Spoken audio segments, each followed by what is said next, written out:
it's the position players that may. And those are the numbers I cited were from a hitting standpoint, it's not good. From a pitching standpoint, it's hang on it.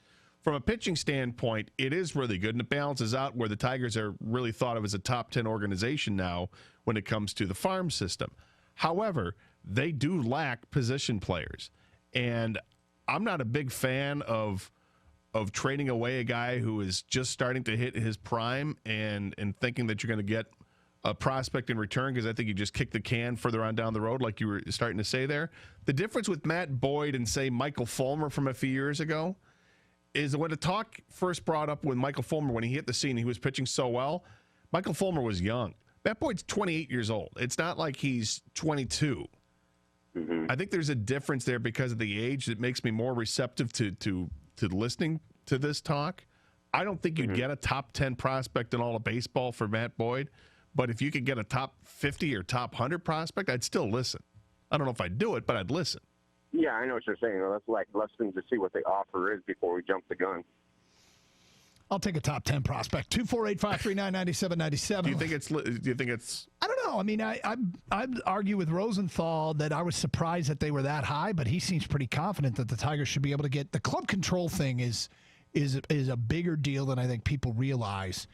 2.7 million is what he's making this year, and then 2 more years where he's arbitration eligible before he hits free agency means they'd have him for his year of 28, 29, and 30 for a team that's in contention. If he can keep this up, I think the price is going to be pretty high. Let's go to Barry in Royal Oak. Hi, Barry. Hey, guys. I was against the Fulmer trade too, like you said, Gator, because he was so young. But I don't think I was realizing how long this rebuild was going to take, that it's, they're probably still 2 or 3 years away from even competing. So I think, if you get something value for Boyd, you have to. And, Shane Green is probably going to be another guy at the trading deadline that we might be able to get a lot for. But I wish, and I know they can't do it, but I wish they would come out this year and say, okay, guys, this is the last year we're trading away. You know what I mean? Like, this is the last year we're going to trade anybody that shows any value. Next year, the team is the team. And you know what I mean? And we're just going to go and we're going to build up.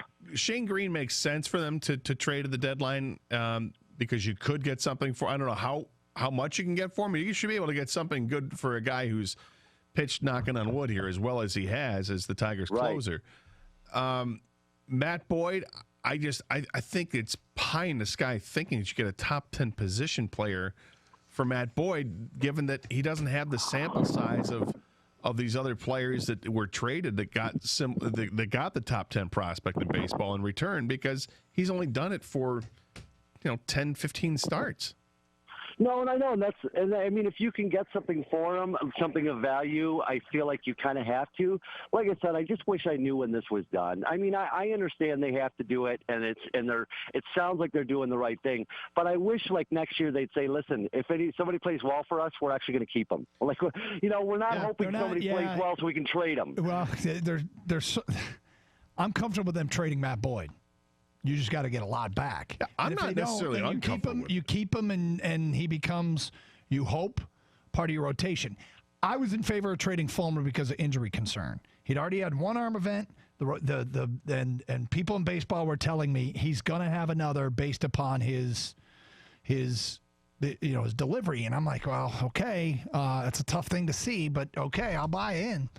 And I wish they had. Boyd's peripherals match up to everything you want to see. A left-handed starter with 3 more years of team control.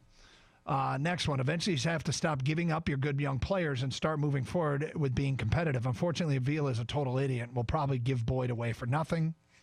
From Castle, I think James Shields is actually the perfect comp. He was mediocre up to his age 29 season. Boyd is around the same age.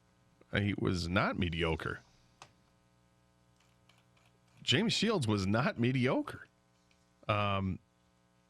You look at what he did, what he had done in his career to that point where he was traded. Just going through. Here we go. Traded from where you went to San Diego, right? It was from Kansas City, San Diego to the White Sox. From San Diego to the White Sox. Okay, yep. So prior to that, he had ERAs of 2.82, 3.52, 3.15, 3.21.